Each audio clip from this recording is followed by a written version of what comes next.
इस मूवी में एक लैम एक फैमिली के साथ बैठकर खाना खा रहा होता है।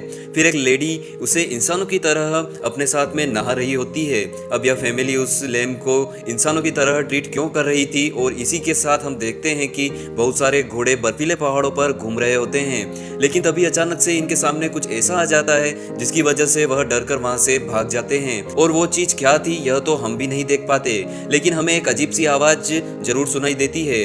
इसका मतलब यह है कि वहां पर कोई और जानवर भी हो सकता है। इसके बाद सीन शिफ्ट होकर एक फॉर्म पर आ जाता है जहां पर हम बहुत सारे शिप्स को देखते हैं, और वह भी अचानक से घबरा जाती है उन्हें देखकर। ऐसा लग रहा था जैसे कि वह किसी से बचकर भाग रही है, और वह एक फॉर्म से निकलकर दूसरे फॉर्म में चली जाती है। लेकिन एक शिप पीछे से आ रही थी और उसकी हालत भी काफी खराब लग रही थी। उसे देखकर ऐसा लग रहा था कि वह बस मरने ही वाली है। अब यहाँ पर सारे शिप्स फॉर्म में खड़े होकर बाहर देख रहे होते हैं, और वो बाहर नहीं जा सकते क्योंकि बाहर तूफान आ रहा था। इसके बाद हमें उस फार्म के ओनर दिखाए जाते हैं, और वह दो हस्बैंड वाइफ थे। उसमें वाइफ का नाम मारिया होता है। उसके बाद हम देखते हैं कि मारिया और उसका हस्बैंड अपने डेली रूटीन के मुताबिक अपना काम कर रहे होते हैं। यहाँ पर हम नोटिस कर पाते हैं कि असल में यहाँ पर टाइम जंप हुआ है, क्योंकि अभी यहाँ पर हरियाली थी और धूप निकली हुई है, लेकिन पहले बर्फ पड़ रही थी। उसका सबसे बड़ा सबूत यह है कि शिप्स के बाल भी काट दिए गए हैं। इसका मतलब यह है कि काफी टाइम गुजर चुका है। इन दोनों हस्बैंड वाइफ की लाइफ काफी सिंपल थी, क्योंकि यह सिटी से काफी दूर एक घर में रहते थे और इनके पास और कोई भी नहीं था, बस यह खुद और इनके एनिमल्स। इन एनिमल्स में शिप्स के अलावा उनका एक डॉग था और एक बिल्ली भी थी। अब यहाँ पर उनके शिप्स बर्थ दे रहे थे, जिसमें मारिया उनकी हेल्प कर रही होती है। खाना खाते टाइम मारिया का हस्बैंड न्यूज़पेपर पढ़ रहा होता है, जिसमें एक लिखा हुआ था कि टाइम ट्रेवल पॉसिबल है, जिसमें मारिया कहती है कि इसका मतलब है कि जल्दी से प्रैक्टिकल भी हो जाएगा। यहाँ पर हम नोटिस करते हैं कि उन दोनों हस्बैंड वाइफ के बीच काफी गैप है, और यह किसी मैरिड कपल की तरह तो बिल्कुल भी नहीं रहते, और एक दूसरे से ज्यादा बात भी नहीं करते। हंसना तो बहुत दूर की बात है, और सोते भी एक दूसरे से अलग अलग हैं। इसकी वजह यह है कि इनकी बेटी होने वाली थी, जिसका नाम इन्होंने आदा रखना था, लेकिन यह बच्ची पैदा होते ही मर गई, और तभी से इन दोनों के बीच में गैप आ गया। क्योंकि एक तो इनकी लाइफ पहले से ही सैड थी, और एक खुशी जो आने वाली थी वह दुख में बदल गई। अब जो नए लैम्प्स होते हैं उनकी यह लोग मार्किंग कर रहे थे, क्योंकि हर साल हुआ करती थी। तो मारिया कहती है कि यह साल बहुत सबसे अच्छा रहा है, क्योंकि इस साल सबसे ज़्यादा लैम्प्स पैदा हुए हैं। और जब वह दोनों बातें कर रहे थे तभी उनका डॉग भौंकने लगता है, क्योंकि उस टाइम एक शीप बर्थ दे रही थी, इसीलिए मारिया उसकी हेल्प कर रही थी।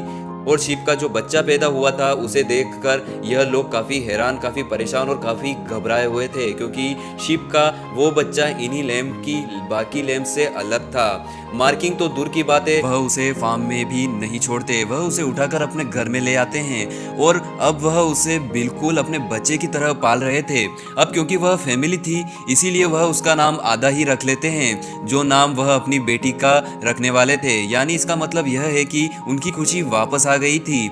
अब वो दूसरे लफ्जों में कहा जाए तो उन्होंने खुशी छीन भी ली थी, क्योंकि जो लैम की असली माँ थी वो काफी दुख में थी, क्योंकि उसके बच्चे को उन लोगों ने उससे छीन लिया था। लेकिन उस बात से उन्हें कोई भी फर्क नहीं पड़ता। वह तीनों एक साथ एक ही रूम में सो रहे थे। अगर कहा जाए तो उनकी फैमिली पूरी हो चुकी थी। नेक्स्ट डे मारिया जब फार्म में जाती है तो उस लैम की मदरशिप काफी परेशान थी। उसे देखकर ऐसा लग रहा था कि जैसे वो मारिया को पूछ रही हो कि मेरा बच्चा कहाँ है, लेकिन वह क्योंकि वो एक जानवर था और बोल नहीं सकता था, इसीलिए उन लोगों ने उनका बच्चा उससे छीन लिया। लैम को वापस करने की बजाय वो उसे बच्चे की तरह उठाकर घूम रही थी, क्योंकि ऐसा करने से उसे काफी अच्छा फील हो रहा था। यह देखकर मारिया का हस्बैंड काफी हैरान होता है, लेकिन जल्द ही वह खुद को संभाल लेता है। लेकिन असली माँ को कौन समझाता। नेक्स्ट डे उसकी माँ फार्म से निकलकर उन लोगों के घर के बाहर खड़े होकर अपने बच्चे को आवाज लगा रही थी, और बच्चा भी अंदर से सुन रहा था। तभी वो दोनों हस्बैंड वाइफ वहां पर आकर उसे भगा देते हैं। वह शिप फिर पूरा दिन चिल्लाती रहती है। वह दोनों तो ऐसा बिहेव कर रहे थे जैसे उन्हें कुछ सुना ही नहीं दे रहा हो। फिर एक दिन मारिया ट्रैक्टर लेकर निकल जाती है, और उसका हस्बैंड भी अपने काम में लग जाता है, लेकिन जाते जाते वो घर का दरवाजा बंद करना भूल गया था। और काफी देर गुजर जाने के बाद जब वह घर वापस आता है तब उन्हें घर में आदा नहीं मिलता। तब वह दोनों काफी परेशान होने लगते हैं और उसे ढूंढने लगते हैं, लेकिन फिर भी उसका कुछ भी पता नहीं चलता। अब ऐसे उसे ढूंढते हुए वह दोनों घर से काफी दूर आ जाते हैं। और तब उन्हें जाकर पहाड़ों पर आदा मिल जाती है। अपनी असली मदर के साथ आदा को वहां पर देखकर उनकी जान में जान आती है। अगर यह लोग वहां पर ना पहुंचते तो वह शीप पता नहीं उस लेम को कहाँ ले जाती। अब यहाँ पर सवाल यह उठता है कि इस लेम के लिए इतना ड्रामा क्यों क्रिएट किया जा रहा है। अब मैं आपको यहाँ पर एक शॉकिंग जानकारी देता हूँ। असल में आदा कोई आम लैम्प नहीं था, बल्कि वह एक हाइब्रिड था, यानी आधी भेड़ और आधा इंसान। इसलिए यह दोनों हस्बैंड वाइफ उसके लिए पागल हो रहे हैं, क्योंकि यह उसे गॉड की तरह देख रहे हैं और गॉड का दिया गया गिफ्ट ही समझ रहे हैं। लेकिन इस शीप के लिए यह उसका बच्चा है। अभी भी वो शीप उनके पीछे आ रही थी, लेकिन मारिया उसे चिल्लाकर भगा देती है। अब वो लैंप यानी आधा पर इसीलिए हक जमा रहे हैं क्योंकि वो आधी इंसान है। क्योंकि अगर यह पूरा लैंप होता तो ये उसके साथ भी वैसा करते जैसे बाकियों के साथ करते हैं। इसके बाद एक बार फिर से टाइम जंप होता है, जहाँ पर आधा अब बड़ी हो चुकी है और वह अपने पैरों पर चलने लगी है, और यह दोनों भी उसे उसी तरीके से प्यार करते हैं जैसे पहले करा किया करते थे। इतने टाइम से ना तो कोई यहाँ पर आया, ना ही कोई आदा को लेकर कहीं बाहर गई, और इनका यह सीक्रेट अभी भी पूरी तरीके से छुपा हुआ था। लेकिन आज कुछ लोग एक आदमी को वहां पर छोड़ जाते हैं, और अब वो आदमी फार्म की तरह ही जा रहा था। उधर मारिया को काफी अजीब तरह के ड्रीम आ रहे थे, जिसमें उसे भयानक मेल शिप दिखाई दे रही है, और वह शायद उसके लिए वार्निंग थी कि आदा को वापस कर दो। इसके बाद मारिया जब नींद से जागती है तब आदा की मदर बाहर खड़े होकर उसे बुला रही थी। अब यहाँ पर मारिया तंग आ चुकी थी, इसीलिए वो एक गन लेकर सीधा उसके पास जाती है। यहाँ पर मारिया को उस पर जरा भी रहम नहीं आता, और वह एक ही झटके में उसे शूट करके मार डालती है। इसके बाद वह उसे घसीट कर ले जाती है और एक जगह पर ले जाकर दफना देती है। अब यहाँ पर मारिया सोच रही थी कि लेम की माँ को मारकर वह उस बच्ची की हकदार बन गई है, यानी अब उन्हें परेशान करने वाला कोई भी नहीं है, ऐसा उसे लग रहा था। लेकिन वह आदमी यहाँ तक पहुँच जाता है और वह मारिया को ऐसा करते हुए देख लेता है, और यहाँ पर हमें पता चलता है कि इस आदमी का नाम पीटर है, और रात वो वहीं पर ही गुजारता है, और सुबह होने पर हमें पता चलता है कि वह आदमी असल में मारिया के हस्बैंड का भाई है। इसके बाद वह सब साथ मिलकर ब्रेकफास्ट करते हैं। तभी वहाँ पर आधा भी आ जाती है, और उसे देखकर पीटर काफी हैरान और काफी परेशान होता है, और वह कुछ भी समझ नहीं पाता कि आखिर यहाँ पर हो क्या रहा है। यहाँ पर हम देखते हैं कि आदा का एक हाथ इंसान जैसा है और एक हाथ शीप जैसा। इसके बाद मारिया और आदा नकली माँ बेटी बनकर नहा रहे होते हैं, और पीटर चुपचाप उन्हें देख रहा था। आदा को देखकर तो वह हैरान था ही, लेकिन इससे भी ज्यादा वह हैरान तो इस बात पर हो रहा था कि आखिर वह दोनों उसके साथ ऐसा बिहेव क्यों कर रहे हैं। वह तो आधा को ऐसा समझ रहे हैं जैसे वह सच में इनकी बेटी हो। तंग आकर वह अपने भाई यानी मारिया के हस्बैंड से इस बारे में पूछता है कि यह सब क्या चल रहा है। तब मारिया का हस्बैंड उसे सिर्फ एक ही जवाब देता है, हैप्पीनेस ऑफ गॉड, और वो यह भी कहता है कि तुम जब तक चाहो हमारे साथ यहाँ पर रह सकते हो, लेकिन हमारी जिंदगी से दूर रहना। तुम हमारी जिंदगी में किसी भी तरीके का इंटरफेयर मत करना। और पीटर उसकी बात मान लेता है। वह दोनों के साथ काम करवाता था और उसकी फैमिली का ही पार्ट बन जा रहा था, लेकिन आदा को एक्सेप्ट करना उसके लिए मुश्किल था। यहाँ पर हम देखते हैं कि वह मारिया से बात करने की काफ़ी कोशिश करता है, लेकिन मारिया उसे सीधे मुंह बात नहीं करती।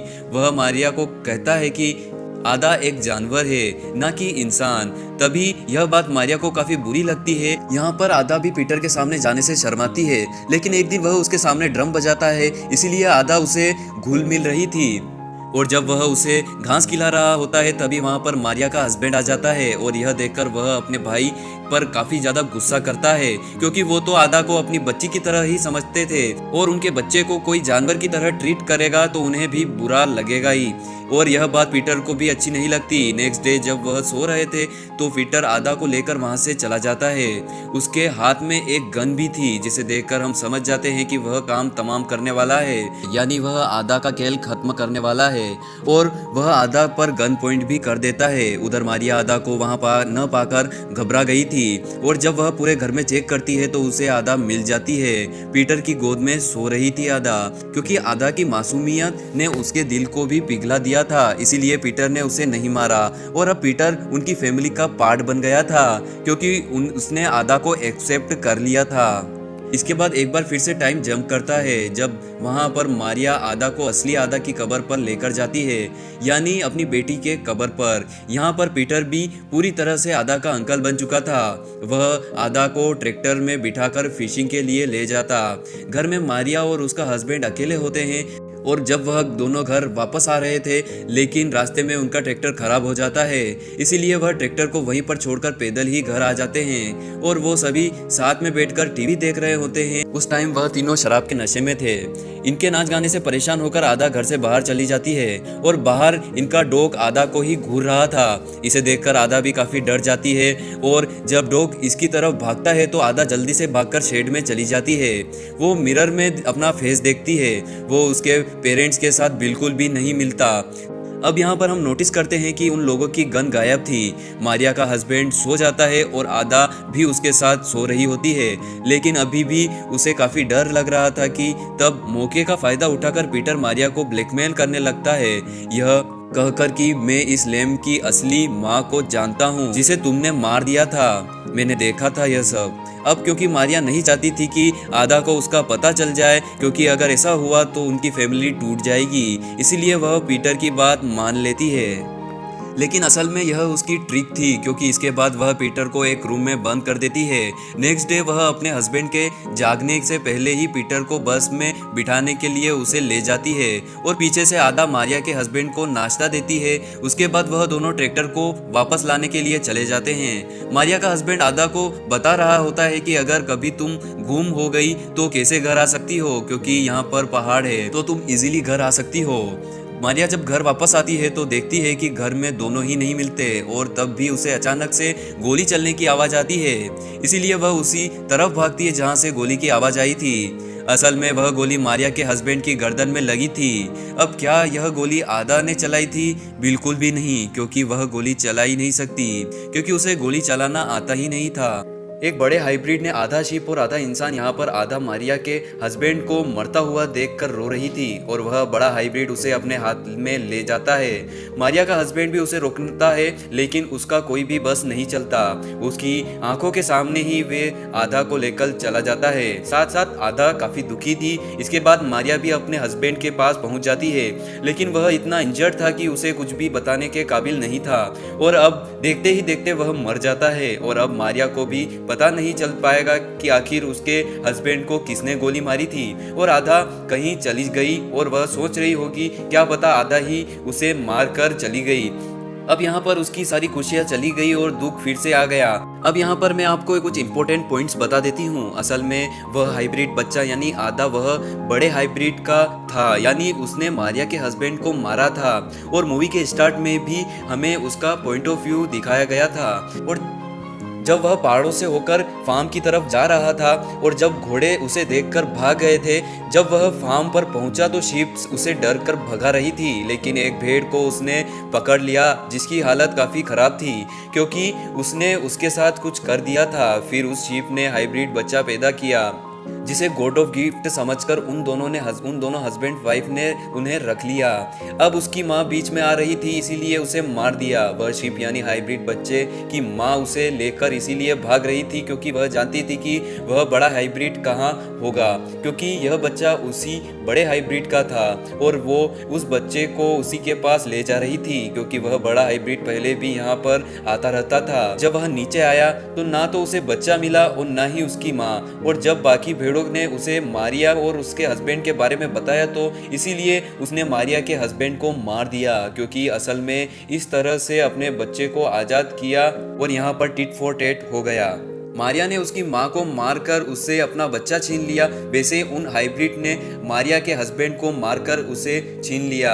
इससे हमें यह डीप मैसेज मिलता है कि अगर आप किसी क्रिएचर को नुकसान पहुंचाओगे तो अपनी बारी का इंतजार जरूर करना, क्योंकि जैसे वह आपके सामने बेबस है वैसे ही आप भी किसी के सामने बेबस हो सकते हो।